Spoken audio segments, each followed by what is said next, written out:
दोस्तों, स्वागत है आपका मेरे YouTube चैनल देवभूमि ज्ञान दर्पण में। तो आज की वीडियो थोड़ी सी स्पेशल है। आज की वीडियो में हम लोग बात करने वाले हैं उन सभी करंट अफेयर क्वेश्चंस की, इंटरनेशनल और नेशनल करंट अफेयर, जो कि यूकेपीएससी तथा ऐसे ही अन्य राज्यों के आयोगों द्वारा 2022 की परीक्षाओं में पूछे गए हैं।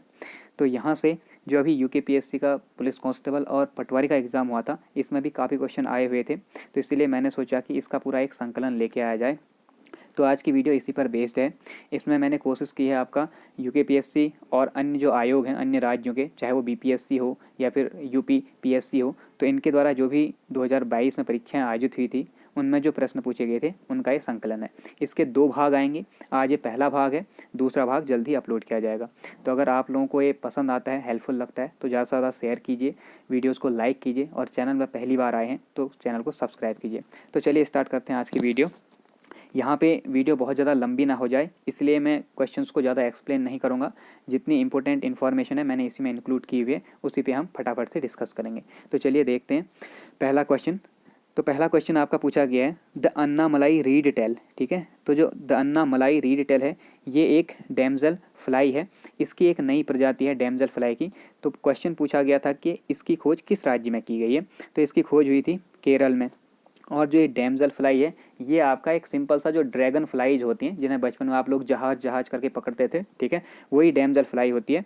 तो उसी की एक प्रजाति है और ये आपका ज़ाइगोप्टेरा वर्ग की एक मक्खी है। ठीक है, तो इसका नाम अन्नामलाई रीडटेल रखा गया है। और अन्नामलाई पहाड़ी जो है ये केरल में स्थित है। आप लोगों को पता होगा अन्नामलाई पहाड़ी की सबसे ऊंची चोटी कई बार एग्जाम में पूछी गई है। तो अन्नामलाई की सबसे ऊंची चोटी है आपकी अनाई मुड़ी। ठीक है, अनाई मुड़ी इसकी सबसे ऊंची चोटी है और इसकी ऊंचाई पूछी जाती है तो 96-95 मीटर लगभग इसकी ऊंचाई है। तो ये आप लोग नोट कर लेना। अन्नामलाई जो कि दक्षिण भारत में केरल और तमिलनाडु के बॉर्डर के पास एक पहाड़ी है, काफ़ी इंपॉर्टेंट है। और इस अन्नामलाई पहाड़ी की सर्वोच्च चोटी है अनाई मुड़ी, जिसकी ऊंचाई लगभग 96-95 मीटर है। ठीक है, तो ये आप लोग ध्यान में रखेंगे। अगला क्वेश्चन देखते हैं। तो अगला था जागृति नामक एक शुभंकर लॉन्च किया गया था। इसका संबंध किस क्षेत्र से है। तो जागृति नामक जो शुभंकर है इसका संबंध उपभोक्ता जागरूकता से है। ठीक है, तो उपभोक्ता जागरूकता के लिए ही भारत सरकार के द्वारा जागृति नामक एक शुभंकर लॉन्च किया गया था, ध्यान में रखें।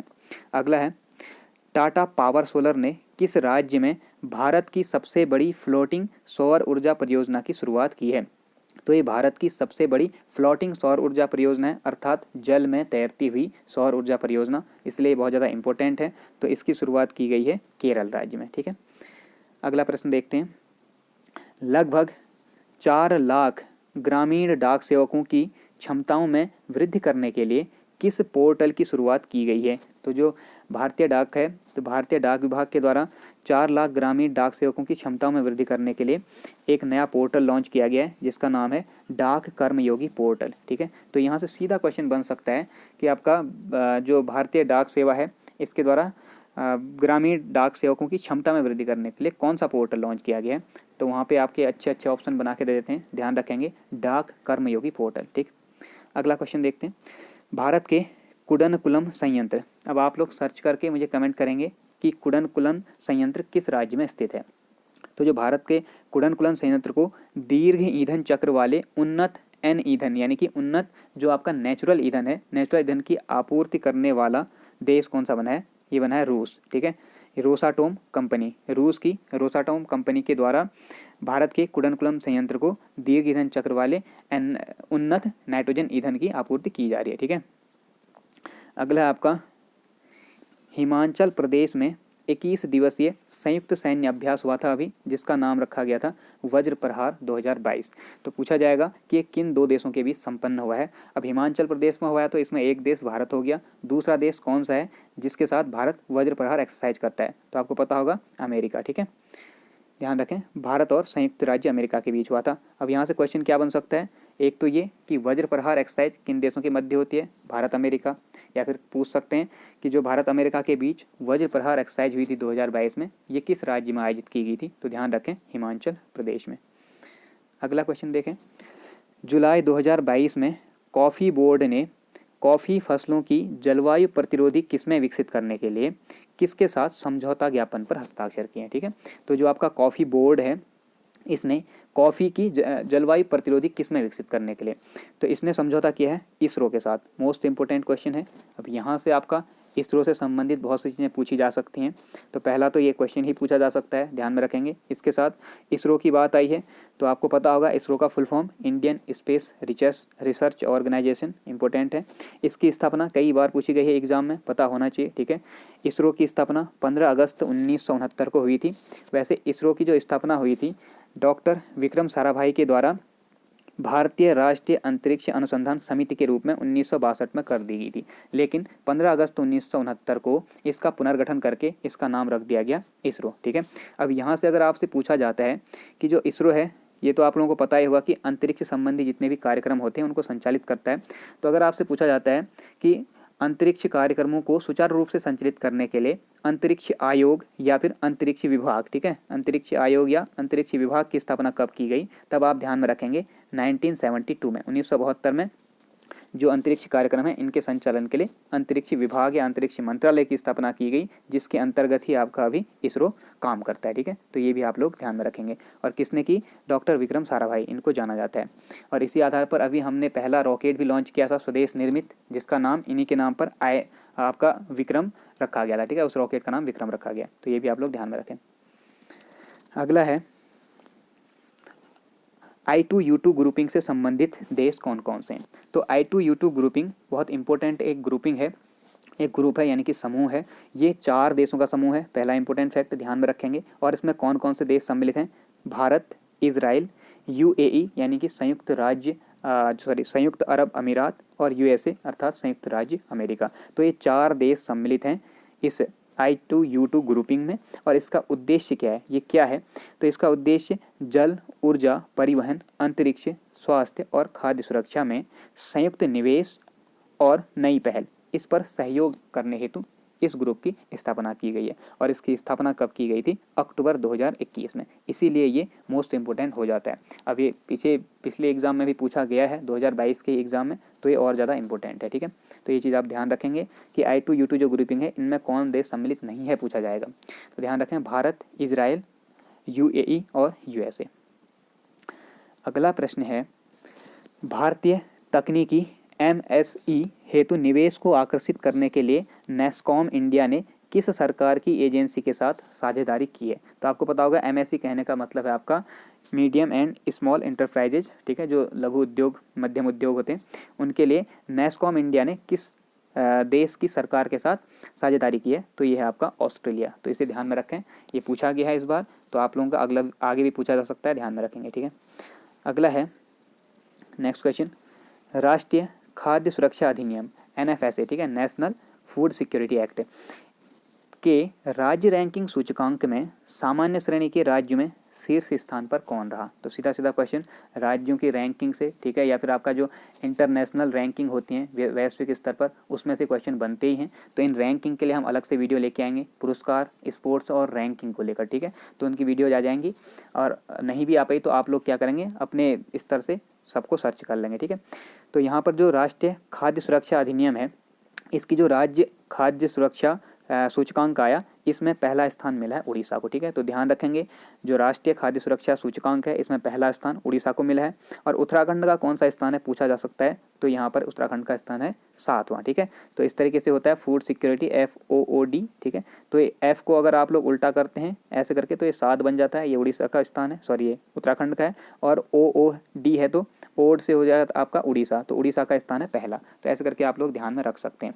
अब इम्पोर्टेंट क्वेश्चन ये आता है यहाँ से कि जो राष्ट्रीय खाद्य सुरक्षा अधिनियम है NFSA, ये कब अधिसूचित किया गया? बहुत इंपॉर्टेंट है, बहुत ज़्यादा पूछा जा सकता है, ध्यान रखें। 10 सितंबर 2013 को राष्ट्रीय खाद्य सुरक्षा अधिनियम अस्तित्व में आया, यानी कि अधिसूचित किया गया। और इसी के साथ थोड़ा सा घुमा के अगर क्वेश्चन पूछ दिया आपसे कि राष्ट्रीय खाद्य सुरक्षा मिशन, ठीक है, ये तो राष्ट्रीय खाद्य सुरक्षा अधिनियम है, अगर आपसे बोल दिया कि राष्ट्रीय खाद्य सुरक्षा मिशन कब प्रख्यापित किया गया, तब आप ध्यान रखेंगे 2006-7 का ये मिशन है। एक बार आप लोग सर्च करके इसे देख लें, ठीक है। अगला प्रश्न देखते हैं, बहुत ज़्यादा इंपॉर्टेंट है, ये भी मोस्ट इंपॉर्टेंट में रखें इसे। डॉक्टर राजेंद्र प्रसाद, सभी लोग जानते होंगे, इस नाम से सभी वाकिफ़ हैं, ठीक है। ये भारत के पहले राष्ट्रपति थे। तो डॉक्टर राजेंद्र प्रसाद स्मृति पुरस्कार किस क्षेत्र से संबंधित है? तो अभी आप लोगों ने सुना होगा, हाल ही में डॉक्टर राजेंद्र प्रसाद, जो कि भारत के पहले राष्ट्रपति थे और भारत के सबसे लंबे समय तक राष्ट्रपति रहने वाले राष्ट्रपति हैं, ठीक है, 2 बार इन्होंने कार्यकाल पूरा किया था अपना। तो डॉक्टर राजेंद्र प्रसाद की स्मृति में एक पुरस्कार शुरू किया गया है जिसका नाम है डॉक्टर राजेंद्र प्रसाद स्मृति पुरस्कार। तो पूछा गया है कि इसका संबंध किस क्षेत्र से है, तो ये आपका दिया जाता है लोक प्रशासन के क्षेत्र में उत्कृष्ट सेवा के लिए, ठीक है। तो लोक प्रशासन में उत्कृष्ट सेवा हेतु ये आपका पुरस्कार दिया जाता है। इसकी शुरुआत जुलाई 2022 से की गई है और इसकी घोषणा किसने की है, इसकी घोषणा की केंद्रीय मंत्री जितेंद्र सिंह के द्वारा, ठीक है। तो जितेंद्र सिंह जी के द्वारा इनकी घोषणा की गई है, ध्यान में रखेंगे। और ये घोषणा की गई IIPA की 320वीं बैठक में। अब ये पॉइंट मैंने यहाँ पे क्यों ऐड किया, ये बहुत ज़्यादा इंपॉर्टेंट है। IIPA इसका मतलब क्या हुआ आपका, ये हुआ आपका भारतीय लोक प्रशासन संस्थान, ठीक है, यानी कि आप लोग कह सकते हैं Indian institute of public administration. तो ये क्यों इंपॉर्टेंट है, ये जो आपका IIPA है, आपने पढ़ा होगा पॉलिटी में, जो आप लोग आर्टिकल 12 पढ़ते हैं, ठीक है, यानी कि अनुच्छेद 12, इसमें आपको दिया गया है राज्य की परिभाषा। तो राज्य की परिभाषा में हम यहाँ पे जो बात करते हैं, ये भारत के अंदर जो 28 राज्य हैं उनके बारे में बात नहीं होती। इसमें राज्य में बताया गया कि कौन कौन से क्षेत्र सम्मिलित होंगे। भारत संघ है, ठीक है, इसके बाद आपका संसद है, राज्य विधानमंडल है। तो इस तरीके से बहुत सी चीज़ें इनमें सम्मिलित की गई हैं। राज्य का मतलब यहाँ केवल स्टेट से नहीं है, तो राज्य की परिभाषा दी गई है आर्टिकल 12 में। तो यहाँ से क्वेश्चन बनता है कि निम्न में से कौन सा राज्य की परिभाषा के अंतर्गत नहीं आता। तो इसमें 10 क्षेत्र हैं जो राज्य की परिभाषा में नहीं आते हैं। अब ये आपका काम है उन 10 को ढूंढना। अगर आप लोगों को नहीं मिलते हैं या फिर आप लोगों को मिल भी गए और याद नहीं होते हैं, तो आप लोग मुझे कमेंट करके बताएं। मैं उसके लिए ज़रूर आपको ऐसी ट्रिक प्रोवाइड कराऊंगा कि आप कभी नहीं भूलेंगे, ठीक है। तो यहाँ पे आपका उन्हीं में से एक है IIPA, जो कि आपका भारतीय लोक प्रशासन संस्थान है। इसका कार्य वही है जो लोक प्रशासन से संबंधित व्यक्ति हैं, जैसे आपके जितने भी नेता लोग हैं, ठीक है, इनको लोक प्रशासन से संबंधित आवश्यक सूचनाएं प्रदान करना। तो इसी की बैठक हुई थी 320वीं बैठक, और उसी बैठक में केंद्रीय मंत्री जितेंद्र सिंह जी के द्वारा डॉक्टर राजेंद्र प्रसाद स्मृति पुरस्कार की शुरुआत की गई है, ठीक है। अगर आपसे पूछा जाता है IIPA की स्थापना कब हुई थी, तो ध्यान रखें इसकी स्थापना आपकी 29 मार्च 1954 ईस्वी को की गई थी, ठीक है। तो ये भी आप लोग ध्यान में रखेंगे। अब एक चीज़ यहाँ से पूछा जा सकता है, इसी के साथ रिलेटेड मैं बता देता हूँ। डॉक्टर राजेंद्र प्रसाद जी को भारत रत्न से सम्मानित किया गया है, ठीक है। तो इनको भारत रत्न कब मिला, ये भी पूछा जा सकता है। तो इसे भी आप लोग इसी में नोट कर लेना, इनको भारत रत्न मिला था 1962 ईस्वी में, ठीक है। अगला प्रश्न देखते हैं, किस राज्य में भारत के प्रथम अमृत सरोवर का उद्घाटन किया गया है। जैसा कि आप लोग जानते होंगे, ये आज़ादी का अमृत महोत्सव करके कार्यक्रम शुरू किया गया था। उसी के तहत 13 से 15 अगस्त 2022 के लिए आपका हर घर तिरंगा अभियान भी शुरू किया गया था। तो उसी के तहत अमृत सरोवर एक मिशन भी शुरू किया गया। तो अमृत सरोवर के तहत क्या किया जा रहा है कि जो देश में हर जिले में, हर राज्य में क्या किया जाएगा, एक एक तालाब बनाया जाएगा, जो कि मतलब प्रसिद्ध होगा उस क्षेत्र का और ठीक ठाक तालाब होगा। तो उसमें साफ़ सफाई करेंगे और उसे विकसित करेंगे एक तरीके से पर्यटन के लिए। तो अमृत सरोवर जो आपका एक कार्यक्रम था, इसके तहत पहला अमृत सरोवर का उद्घाटन कहाँ किया गया, ये क्वेश्चन बना हुआ था। तो ध्यान रखें, रामपुर जनपद उत्तर प्रदेश में। तो किस राज्य में किया गया पूछा था, तो उत्तर प्रदेश राज्य में, और कौन सा जिला, रामपुर जिला, ठीक है। तो ये भी ध्यान रखेंगे। अगला है, किस राज्य में हाल ही में यूरेनियम खनन भंडार पाए गए हैं। तो आप लोगों ने पहले ही सुना होगा, क्वेश्चन पढ़ा होगा भूगोल में, कि यूरेनियम के भंडार आपके जो संकेत मिले हैं उसके, ये राजस्थान में मिले। ध्यान में रखें, इंपॉर्टेंट है, ठीक है। अगला है, किस कंपनी ने उद्योग का प्रथम, यानी कि औद्योगिक क्षेत्र में प्रथम, ठीक है, तो उद्योग क्षेत्र में प्रथम वैश्विक स्वास्थ्य देखभाल योजना अर्थात ग्लोबल हेल्थ केयर प्रोग्राम की शुरुआत की है। इसके तहत आपका क्या होगा, जो औद्योगिक क्षेत्र में कार्य करने वाले लोग हैं उन्हें उनका बीमा किया जाएगा, ठीक है, उन्हें स्वास्थ्य सुरक्षा प्रदान की जाएगी। तो किस कंपनी ने पहली बार उद्योग के क्षेत्र में वैश्विक स्वास्थ्य देखभाल योजना शुरू की, तो ध्यान रखें, Bajaj Allianz general insurance company, ठीक है। तो बजाज एलियांज जनरल इंश्योरेंस ने आपका उद्योग के क्षेत्र में वैश्विक स्वास्थ्य देखभाल योजना शुरू की है। अगला है, किस देश के वैज्ञानिकों ने पहला कृत्रिम भ्रूण तैयार किया है। तो भ्रूण क्या होता है आप लोग समझते होंगे, ठीक है, जिससे आपका जो ह्यूमन है वो डेवलप हो रहा है, उसे भ्रूण कहा जाता है। तो पहला कृत्रिम भ्रूण तैयार करने वाला देश बन गया है इजराइल। मोस्ट इंपोर्टेंट है, ध्यान में रखें। और ये सारे क्वेश्चन आपका 2022 में ही हुए एग्जाम्स में पूछे जा चुके हैं, ठीक है। 2021 का भी इसमें नहीं है, केवल 2022 के ही एग्जाम्स मैंने इंक्लूड किए हैं। तो ध्यान में रखें, बहुत इंपॉर्टेंट है। अगला है, प्रधानमंत्री नरेंद्र मोदी ने किस राज्य में IIBX अर्थात India international bullion exchange launch किया है। तो ध्यान रखेंगे, गुजरात में, ठीक। इस टाइप के क्वेश्चन बनते हैं, जैसे कि बना हुआ था ये डेफ एक्सपो कहाँ आयोजित किया गया था, वो भी गुजरात था। तो उसी प्रकार के क्वेश्चन बन जाते हैं यहाँ से। नरेंद्र मोदी ने IIBX की शुरुआत कहाँ की है, आएगा तो ध्यान रखें गुजरात में, ठीक है। अगला इंपॉर्टेंट क्वेश्चन, ये थोड़ा सा पुराना है लेकिन पूछा गया था इसी साल, तो ध्यान रखें। अगस्त 2022 में भारत की पहली अंडर वाटर मेट्रो का उद्घाटन किस शहर में किया गया है। ये जो परियोजना है अंडर वाटर मेट्रो परियोजना, ये थोड़ी सी पुरानी परियोजना है। 2021 के शुरू में ही इसे स्टार्ट कर दिया गया था, या उससे पहले ये चल रही थी लेकिन पूरी तरीके से न्यूज़ में नहीं आई थी। बट अगस्त 2022 में शुरू होगी है, पूर्ण होगी, इसलिए पूछा गया था क्वेश्चन। तो ध्यान रखें कोलकाता में आपका भारत की पहली अंडर वाटर मेट्रो का उद्घाटन किया गया है। अब आप समझ सकते हैं अंडर वाटर मेट्रो कहने का मतलब पानी के नीचे से चलने वाली मेट्रो ट्रेन, ठीक है, तो इम्पोर्टेंट है। अगला ध्यान रखें भारतीय सेना द्वारा आयोजित अखिल भारतीय उपग्रह संचार अभ्यास, तो इम्पोर्टेंट है, अखिल भारतीय उपग्रह संचार अभ्यास है, तो इसका क्या नाम रखा गया था, तो इसका नाम था स्काई लाइट, और ये कब हुआ था, जुलाई 2022 में। अगला देखें आज़ादी का अमृत महोत्सव जो कि शुरू किया गया है, मैंने बताया, इसके तहत बढ़े चलो अभियान किस केंद्रीय मंत्रालय के द्वारा शुरू किया गया था, तो बढ़े चलो अभियान शुरू किया गया है संस्कृति मंत्रालय के द्वारा। अगला देखते हैं किस IIT ने भारतीय भाषा प्रौद्योगिकी, बहुत ज़्यादा इंपॉर्टेंट क्वेश्चन है, मोस्ट इंपॉर्टेंट में रखें, किस IIT ने भारतीय भाषा प्रौद्योगिकी को बढ़ावा देने के लिए AI फॉर भारत यानी कि आर्टिफिशियल इंटेलिजेंस फॉर भारत में नीलेकणी केंद्र की शुरुआत की है। तो नीलेकणी केंद्र, नीलेकणी वहाँ के एक व्यक्ति हैं, ठीक है, उनके नाम पर शुरू किया गया है, तो इससे कोई अन्यथा मतलब ना निकालना आप लोग। तो ध्यान रखें कि जो AI फॉर भारत कार्यक्रम था, इसके तहत नीलेकणी केंद्र की शुरुआत की है IIT मद्रास ने। मोस्ट इंपोर्टेंट क्वेश्चन है, तो अब जान लेते हैं AI फॉर भारत है क्या। AI फॉर भारत को भारतीय भाषाओं के लिए ओपन सोर्स भाषा आर्टिफिशियल इंटेलिजेंस यानी कि AI बनाने के लिए IIT मद्रास की एक पहल के रूप में स्थापित किया गया था, ठीक। तो यानी कि जो भारत की भाषा, भारतीय भाषाएं हैं, इनमें आर्टिफिशियल इंटेलिजेंस को डेवलप करने के लिए आपका ये कार्यक्रम शुरू किया गया है, AI फॉर भारत। अगला प्रश्न देखें कौन सा राज्य भारत में पहला हर घर जल प्रमाणित राज्य बना है।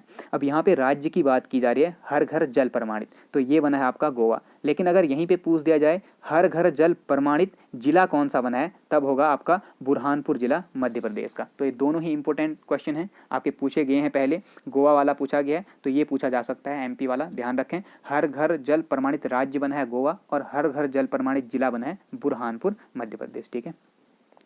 नेक्स्ट क्वेश्चन देखें भारत गौरव पर्यटक ट्रेन न्यूज़ में थी, मोस्ट इंपॉर्टेंट है, आप लोगों ने पढ़ा होगा इसके बारे में। तो भारत गौरव पर्यटक ट्रेन जो है, इसको रामायण सर्किट के हिस्से के रूप में शुरू किया गया है। तो ये भारत और किस देश के बीच रवाना की गई, तो ये ट्रेन आपका भारत और नेपाल के बीच चली है, ठीक है। तो भारत और नेपाल के बीच शुरू हुई है ट्रेन सेवा, जिसका नाम है भारत गौरव पर्यटक ट्रेन, और इसकी शुरुआत की गई है जून 2022 में। तो इंपॉर्टेंट है, ध्यान में रखें, रामायण सर्किट के हिस्से के रूप में। अगला देखें भारत ने किस देश के साथ हाल ही में कॉमनवेल्थ डिप्लोमेटिक एकेडमी प्रोग्राम की शुरुआत की है। तो सभी लोग जानते होंगे, जो नहीं जानते वो भी इसके बारे में देख लें अच्छे से। जो कॉमनवेल्थ गेम्स हैं, कॉमनवेल्थ कहने का मतलब राष्ट्रमंडल खेल, और राष्ट्रमंडल खेल किसे कहते हैं, राष्ट्रमंडल कहने का मतलब जो भी देश, जो भी राष्ट्र ब्रिटेन के कभी ना कभी उपनिवेश रहे, अर्थात ब्रिटेन ने यानी कि इंग्लैंड ने जिन्हें गुलाम बनाया अपना, ये देश जब आज़ाद हुए तो इनके लिए एक योजना लाएगी राष्ट्रमंडल करके, ठीक है। तो इसके तहत जो भी सम्मिलित होंगे उनके खेल अलग से आयोजित किए जाएंगे, और इसमें वही देश शामिल हो सकते हैं जो भारत के गुलाम रहे हैं, लेकिन इस पे भागीदारी करना स्वैच्छिक होती है, ठीक है। तो भारत ने भी इसका सदस्यता ग्रहण की है, और भारत भी इसका स्वैच्छिक सदस्य है। तो भारत ने कॉमनवेल्थ डिप्लोमेटिक एकेडमी प्रोग्राम की शुरुआत इसी UK के साथ की है। तो UK मतलब यहाँ उत्तराखंड नहीं समझना है, ठीक है। UK का अर्थ है आपका यूनाइटेड किंगडम, ठीक है। तो इसकी शुरुआत की गई है UK के साथ। अगला क्वेश्चन देखें किस संस्थान ने India's booming gig and platform economy शीर्षक से एक रिपोर्ट जारी की है। ये इंपॉर्टेंट है, काफ़ी इंपॉर्टेंट, पूछा भी गया है, आगे भी पूछा जा सकता है। तो किस संस्थान ने India's booming gig and platform economy ये रिपोर्ट जारी की है, नीति आयोग ने हाल ही में जारी की थी, तो इंपॉर्टेंट हो जाती है, ठीक है। अगला देखें छात्र पारिस्थितिकी के लिए एक नया प्लेटफॉर्म कैंपस पावर किस बैंक के द्वारा लॉन्च किया गया है। तो छात्र पारिस्थितिकी के लिए एक नया डिजिटल प्लेटफॉर्म लॉन्च किया गया है कैंपस पावर करके, ये लॉन्च किया ICICI बैंक के द्वारा, ठीक। अगला प्रश्न जुलाई 2022 में किस देश के पूर्व प्रधानमंत्री शिंजो आबे की चुनाव अभियान के दौरान गोली मारकर हत्या कर दी गई थी। काफ़ी इंपॉर्टेंट न्यूज़ है और ये न्यूज़ में रहा था, ठीक है, काफ़ी चर्चित मुद्दा है, तो सभी लोगों को पता होगा। ये जापान के प्रधानमंत्री थे, पूर्व प्रधानमंत्री शिंजो आबे, जिनकी एक चुनावी रैली के दौरान गोली मारकर हत्या कर दी गई थी। ये जो शिंजो आबे हैं, इस सर्वाधिक लंबे समय तक प्रधानमंत्री रहने वाले जापान के प्रधानमंत्री हैं, ठीक है, अपने पद पर रहे हैं। ठीक, तो अगला देखते हैं। संयुक्त राष्ट्र महासभा ने, ये इम्पोर्टेंट है, संयुक्त राष्ट्र महासभा यानी कि यूएनओ, जो कि आपके सिलेबस में दिया हुआ है, यूएनओ के बारे में आपने सब कुछ छान लिया होगा, अच्छे से देख लेना, ठीक है। यहाँ से डायरेक्ट क्वेश्चन बन सकते हैं, नहीं बने हैं तो इसके लिए भी हम वीडियो लेके आएंगे। तो संयुक्त राष्ट्र महासभा ने बहुभाषावाद पर एक भारत प्रायोजित प्रस्ताव अपनाया है, जिसमें पहली बार किस भाषा का उल्लेख किया गया है। तो जो यूएनओ ने बहुभाषावाद के लिए एक प्रस्ताव अपनाया है, जिसकी सिफारिश भारत ने की थी, तो इसमें इसने हिंदी भाषा को सम्मिलित किया, ठीक है। तो हिंदी भाषा का उल्लेख किया गया है, ये ध्यान में रखें। अगला है यूक्रेन में, अभी आपने पढ़ा होगा कि यूक्रेन और रशिया का कॉन्फ्लिक्ट जो हुआ था, इसमें क्या बोलते हैं कि ये विश्व युद्ध जैसी स्थिति उत्पन्न कर दी इन लोगों ने, ठीक है। तो यूक्रेन में रूस के सैन्य अभियानों पर चर्चा करने के लिए महासभा के आपातकालीन सत्र की अध्यक्षता किसने की थी। मोस्ट इंपोर्टेंट क्वेश्चन है। तो जो आपका यूएन महासभा है, यहाँ से क्वेश्चन बनते ही हैं यूएन से। तो यूएन महासभा की जो आपातकालीन बैठक हुई थी, इसकी अध्यक्षता किसने की थी? अब्दुल्ला शाहिद ने। और ये अब्दुल्ला शाहिद आपके 76वीं जो यूएन महासभा गठित हुई इस बार, या 76वीं महासभा की बैठकें हुई, तो इसमें 2021 से 22 तक के लिए, ठीक है, 2021 से 22 के बीच में ये इनके अध्यक्ष रहे थे, इसलिए इन्होंने ही अध्यक्षता की है। तो ध्यान रखें, अब्दुल्ला शाहिद, ठीक है। अगला प्रश्न है, भारत ने फरवरी 2022 में युद्ध प्रभावित यूक्रेन से भारतीयों को लाने के लिए, भारतीय मेडिकल छात्र थे, ठीक है, तो भारतीयों को लाने के लिए किस मिशन के तहत लोगों को वहाँ से निकाला? तो ये ऑपरेशन था आपका ऑपरेशन गंगा। ये क्वेश्चन पूछा गया था, ठीक है, पुलिस के एग्जाम में पूछा गया था ऑपरेशन गंगा के बारे में, तो इम्पोर्टेंट है। अब देखिए, यहाँ से जो आपका ये पुलिस वाला और पटवारी वाला एग्ज़ाम हुआ था, इसमें बहुत से क्वेश्चन बने थे, लेकिन अब आयोग ने क्या किया है कि उस पूरे क्वेश्चन बैंक को ही डिलीट कर दिया और बताया है कि वो क्वेश्चन दोबारा नहीं आएंगे, इसलिए मैंने इंक्लूड नहीं किया है, ठीक है, उन क्वेश्चंस को। ये एक इंक्लूड हो गया, तो आप लोग इसे ध्यान में रखें कि ऑपरेशन गंगा चलाया था, ठीक। अगला प्रश्न है, हाल ही में चीन द्वारा विवादित क्षेत्र घोषित किया गया सक्तेंग वन्यजीव अभ्यारण्य कहाँ स्थित है? तो चीन जो है यहाँ पर अपना विवाद इसने शुरू किया था और यहाँ पर अपना दावा वो बता रहा था, ठीक है, अपने क्षेत्र के अंतर्गत इसे बता रहा है सक्तेंग वन्यजीव अभ्यारण्य को, जो कि अभी तक किसका हिस्सा था? भूटान का। अभी भूटान देश में, और भूटान हमारी सीमा पर है, आप लोगों को पता होगा, भूटान से हम अपने राज्यों की सीमा साझा करते हैं, इसलिए काफ़ी इंपॉर्टेंट और काफ़ी एक तरीके से हमारे लिए सेंसिटिव जोन हो सकता है, ठीक है। अब यहाँ पर चीन अगर अपना दावा बता रहा है और चीन यहाँ पर अधिकार कर भी लेता है, तो हमारे लिए थोड़ी स्थिति खतरनाक हो सकती है, तो इसलिए ये इंपॉर्टेंट हो सकता है क्वेश्चन, इसलिए बना होगा एग्जाम में। तो ध्यान रखें कि चीन द्वारा जो विभाजित क्षेत्र घोषित किया गया सक्तेंग वन्यजीव अभ्यारण्य है, ये भूटान में स्थित है, ठीक है। अगला है, आर्कटिक की जलवायु, जो आपका आर्कटिक महाद्वीप है, तो आर्कटिक की जलवायु की निगरानी करने के लिए किस देश ने अपना पहला उपग्रह आर्कटिक M लॉन्च किया? तो ये देश है आपका रशिया, ध्यान रखना, ठीक है।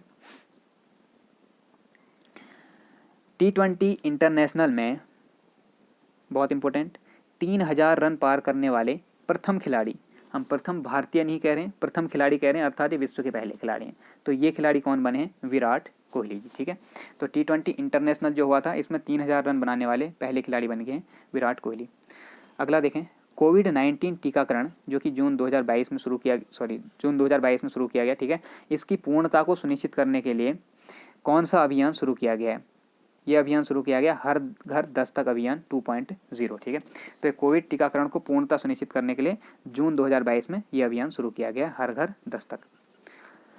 अगला, केंद्र की नई शिक्षा नीति NEP, इसको हम पहले भी पढ़ चुके हैं, नेशनल एजुकेशन पॉलिसी जो है, इसको लागू करने की प्रक्रिया शुरू करने वाला देश का पहला राज्य कौन बना? ये बना था उत्तराखंड। और मैंने बताया था कि उत्तराखंड ने इस राष्ट्रीय शिक्षा नीति को प्री प्राइमरी स्तर, यानी कि जो आपका आंगनबाड़ी स्तर है, उस स्तर पर शुरू किया था, ठीक। अब वर्तमान में अभी अक्टूबर 2022 में उत्तराखंड ने इसे उच्च शिक्षा के लिए भी लागू करने की घोषणा की है, ठीक। इसके आधार पर मतलब बनाने का जो है कार्य शुरू कर दिया है। अगला है, किस मंत्रालय ने यूथ इंडिया रिपोर्ट 2022 जारी की है? इंपॉर्टेंट रिपोर्ट है, बहुत ज़्यादा महत्वपूर्ण है, ठीक है, अर्थव्यवस्था के लिए। तो ध्यान रखेंगे कि किस मंत्रालय ने यूथ इंडिया रिपोर्ट 2022 जारी की। ये की है आपका मॉस्पी ने, ठीक है, इसे जो लोकप्रिय रूप से जाना जाता है मॉस्पी के नाम से। यह है आपका सांख्यिकी और कार्यक्रम कार्यान्वयन मंत्रालय। ये क्या काम करता है, ये एनएसओ के साथ मिलकर, सॉरी एनएसओ जो है इसके अधीन आता है, ठीक है, एनएसओ जो है इसके अधीन है। और ये क्या काम करता है, भारत में नेशनल इनकम है, ठीक है, जीडीपी है, गरीबी है, बेरोजगारी है, इनका आकलन करता है एनएसओ। और ये इसका अगर स्थापना की बात आती है तो आप लोग ध्यान में रखेंगे कि पहले आपका जो है सीएसओ और एनएसएसओ दो अलग अलग संस्थान थे। ये दोनों संस्थान अपना कार्य करते थे सांख्यिकी से संबंधित, लेकिन जनवरी 2020 में इन दोनों को मर्ज करके एनएसओ बना दिया गया है। और एनएसओ अब कर रहा है सारे कार्य जो बेरोजगारी या फिर आपका गरीबी या नेशनल इनकम, ठीक है, आदि आदि से संबंधित कार्य हैं। तो ध्यान रखें कि ये किस मंत्रालय के अधीन है, मॉस्पी के अधीन। और ये जो मॉस्पी है इसी ने ही अभी आपकी रिपोर्ट जारी की, यूथ इन इंडिया 2022 रिपोर्ट, ठीक है। अगला देखेंगे, भारत के 15वें राष्ट्रपति, सभी को पता होगा भारत की 15वें राष्ट्रपति बनी है कौन, द्रौपदी मुर्मू जी, ठीक है। यहाँ से अभी क्वेश्चन भी बना था, ये किस राज्य से संबंधित हैं, किस जनजाति से संबंधित हैं, ठीक है, आपने पढ़ा होगा। तो जो द्रौपदी मुर्मू हैं इनके अपोजिशन में, तो भारत के 15वें राष्ट्रपति चुनाव के लिए संयुक्त प्रगतिशील गठबंधन यूपीए के उम्मीदवार कौन थे, ये क्वेश्चन बना हुआ है। तो ध्यान रखेंगे ये थे आपके यशवंत सिन्हा जी, ठीक। अपने उपन्यास टॉम ऑफ सैंड यानी कि रेत समाधि के लिए अंतर्राष्ट्रीय बुकर पुरस्कार, हम यहाँ से अंतर्राष्ट्रीय पुरस्कार, खेल और सूचकांक इसके लिए अलग से वीडियो में लेके आऊँगा। तो उसमें हम ट्रिक के साथ सारे के सारे पुरस्कार और सारे के सारे जो रैंक हैं उनको याद करने की कोशिश करेंगे। बाकी आप लोग तब तक जो भी आपने डेटा बनाया हुआ है, कलेक्ट किया है, उसको ज़रूर तैयार कर लें, ठीक है। यहाँ से इंपॉर्टेंट क्वेश्चन बनते हैं।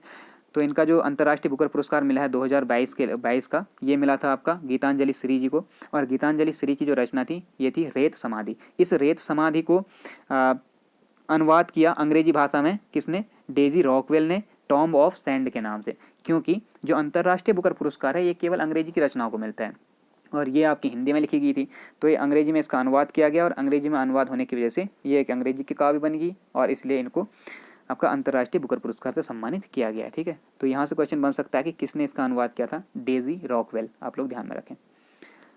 अगला प्रश्न है, निम्न में से कौन सा भारत के बजट 2022-23 की प्राथमिकताओं में सम्मिलित नहीं है। ये मोस्ट इंपोर्टेंट क्वेश्चन है। देखिए अभी आपने देखा होगा यूकेपीएससी एक तरीके से ऐसे क्वेश्चन बना दे रहे हैं जिनमें फैक्ट नहीं है। एक तरीके से आपने क्या करना है, आपको गहन अध्ययन होना चाहिए उस सब्जेक्ट का, ठीक है, तभी आप उनके आंसर दे सकते हैं। तो इस प्रकार के अच्छे क्वेश्चन यूकेपीएससी बनाता है। तो इन्हीं में से एक क्वेश्चन है ये, जहाँ पे पूछा गया था कि निम्न में से कौन सा भारत के बजट 2022-23 की प्राथमिकताओं में सम्मिलित नहीं है। और वहाँ पर ऑप्शन दिए गए थे जिनमें आपका सम्मिलित नहीं था कौन सा, विनिवेश। जबकि अगर ऑप्शन में मिल जाता तो इसे कोई बाहर नहीं करता। तो इसलिए मैंने इसके साथ जो अन्य थे वो सम्मिलित कर दिए कि कौन कौन से बजट प्राथमिकताओं में शामिल हैं करके, ठीक है। तो आप लोग ध्यान में रखेंगे कि विनिवेश सम्मिलित नहीं था, बाकी कौन से सम्मिलित हैं, पीएम गतिशक्ति, ठीक है, समावेशी विकास, उत्पादकता संवर्धन और निवेश, उदीयमान अवसर तथा ऊर्जा संक्रांति और जलवायु परक कार्य। तो ये सारे सम्मिलित हैं 2022-23 की जो बजट प्राथमिकता है उसमें, और विनिवेश को इसमें सम्मिलित नहीं किया गया। मोस्ट इंपोर्टेंट क्वेश्चन है, पूछा जा चुका है, इसलिए ध्यान रखें, ठीक है। नेक्स्ट है, वित्तीय वर्ष 2021-22 में भारत में टैक्स जीडीपी अनुपात क्या था। सीधे क्वेश्चन बन जाता है इस टाइप का और अच्छा क्वेश्चन है और इकोनॉमी से संबंधित है तो इकोनॉमी में बन सकता है, तो ध्यान में रखेंगे। तो टैक्स जीडीपी में भारत में जो 2021-22 का था इसमें अनुपात था 11.7%, ठीक है। तो ये टैक्स जीडीपी रही थी, यानी कि टैक्स से जो आपके आयकर है या फिर अन्य कर हैं, तो करों से जो जीडीपी प्राप्त होती है वो जीडीपी 11.7% है टोटल जीडीपी का।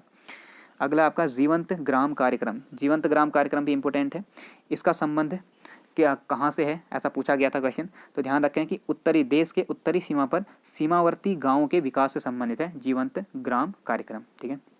अगला है, दूसरे भारत नॉर्डिक शिखर सम्मेलन की मेजबानी किस देश को द्वारा की गई थी। तो जो द्वितीय भारत नॉर्डिक शिखर सम्मेलन है ये डेनमार्क में आयोजित किया गया था। अगला प्रश्न देखें, नाटो का मुख्यालय कहाँ स्थित है। सीधा क्वेश्चन पूछा था कि नाटो का मुख्यालय कहाँ है, तो मैंने यहाँ पे ऐड कर दी इसकी स्थापना भी। ध्यान रखेंगे नाटो इंपॉर्टेंट है और नाटो को ही लेकर विवाद हुआ था ये रशिया और यूक्रेन के मध्य, ठीक है। तो आप लोगों ने इसको पढ़ना है अच्छे से, यहाँ से क्वेश्चन बन सकते हैं। नाटो की स्थापना 4 अप्रैल 1949 को की गई थी और इसका हेडक्वार्टर है ब्रुसेल्स बेल्जियम में। लेकिन इसकी स्थापना वाशिंगटन डीसी में हुई थी, ठीक है, अमेरिका में इसकी स्थापना हुई थी, लेकिन इसका हेडक्वार्टर कहाँ है, ब्रुसेल्स बेल्जियम में। अगला देखें, संयुक्त राष्ट्र में भारत के अगले राजदूत और स्थायी प्रतिनिधि के रूप में किसे नियुक्त किया गया? इंपॉर्टेंट क्वेश्चन है।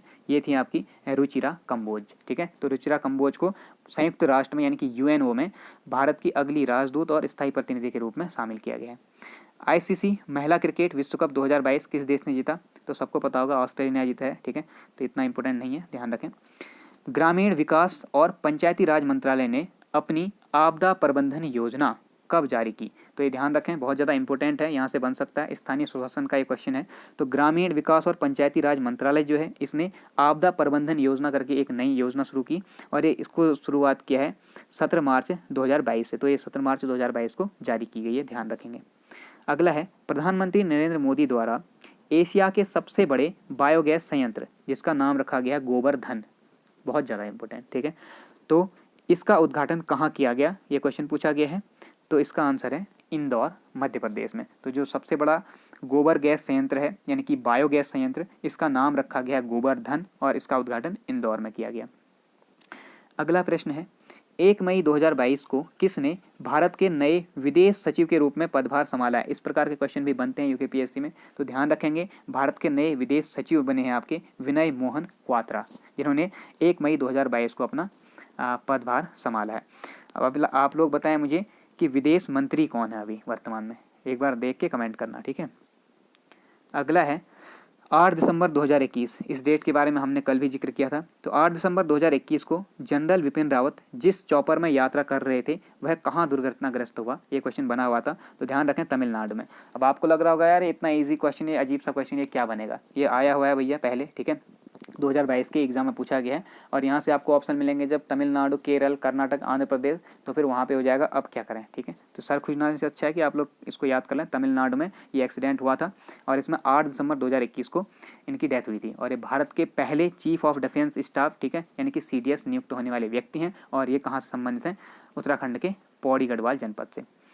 अगला है बुलेट ट्रेन परियोजना। आपने सुना ही होगा, बुलेट ट्रेन परियोजना बहुत ज़्यादा इंपॉर्टेंट योजना है। भारत की पहली बुलेट ट्रेन लॉन्च होने जा रही है, पहली बुलेट ट्रेन, तो मोस्ट इंपॉर्टेंट हो जाती है। तो भारत की पहली जो बुलेट ट्रेन परियोजना है, इसमें 500 किलोमीटर की दूरी कहाँ से कहाँ तक तय करेगी, ये क्वेश्चन बना हुआ है। तो ध्यान रखें, मोस्ट इंपोर्टेंट, अहमदाबाद से मुंबई के बीच चलेगी। तो भारत की पहली बुलेट ट्रेन जो है ये अहमदाबाद से मुंबई के बीच चलेगी और ये लगभग 500 किलोमीटर की दूरी तय करेगी। ये भारत की पहली बुलेट ट्रेन है और इस प्रोजेक्ट की जो शुरुआत हुई है ये 14 सितंबर 2017 से हो गई थी और इसके अंतर्गत आपका 12 रेलवे स्टेशन बनाए जाएंगे। ठीक, तो अब भारत में आपका बुलेट ट्रेन की शुरुआत भी हो चुकी है अहमदाबाद से मुंबई के बीच। अगला है भारत का पहला कागज रहित उच्च न्यायालय कौन सा बना है? तो पेपरलेस हाईकोर्ट बना केरल हाईकोर्ट। अगला है मिशन वात्सल्य योजना किस मंत्रालय के द्वारा शुरू की गई एक स्कीम है? तो मिशन वात्सल्य योजना बहुत ज़्यादा इंपॉर्टेंट है। ठीक है, योजनाएं जितनी भी हैं भारत सरकार की सब महत्वपूर्ण हैं, तो योजनाओं के लिए भी हम वीडियो लेके आएंगे। मिशन वात्सल्य योजना जो है ये किस मंत्रालय द्वारा शुरू की गई? महिला एवं बाल विकास मंत्रालय। अर्थात इसमें जो मुख्य पात्र हैं ये हैं महिलाएं और बच्चे। ठीक है, तो बच्चे और महिलाएं इसमें मुख्य पात्र हैं और ये संबंधित आपके बच्चों को स्तनपान करा के उनका भविष्य संवारने से। अब इसमें जो मुख्य जो आपके उद्देश्य रखे गए हैं उनके बारे में हम आगे चर्चा करेंगे। पहले देखते हैं इसकी शुरुआत कब हुई है। तो इसकी शुरुआत आपकी 5 जुलाई 2022 से हुई है। मोस्ट इंपोर्टेंट याद रखना, सीधे क्वेश्चन बन जाता है कि मिशन वात्सल्य योजना कब शुरू की गई? 5 जुलाई 2022 से। ठीक है, किस मंत्रालय ने शुरू की? महिला और बाल विकास मंत्रालय। ठीक, मुख्य पात्र हैं बच्चे और महिलाएं। इसका उद्देश्य क्या है देखें, भारत के हर बच्चे के लिए एक स्वस्थ एवं खुशहाल बचपन सुनिश्चित करना। दूसरा है उन्हें अपनी पूर्ण क्षमता का पता लगाने के लिए अवसर देना, हर क्षेत्र में विकास के लिए सहायता प्रदान करना, उनके लिए ऐसी संवेदनशील, समर्थनकारी और समकालिक इको व्यवस्था स्थापित करना जिसमें उनका पूर्ण विकास हो सके।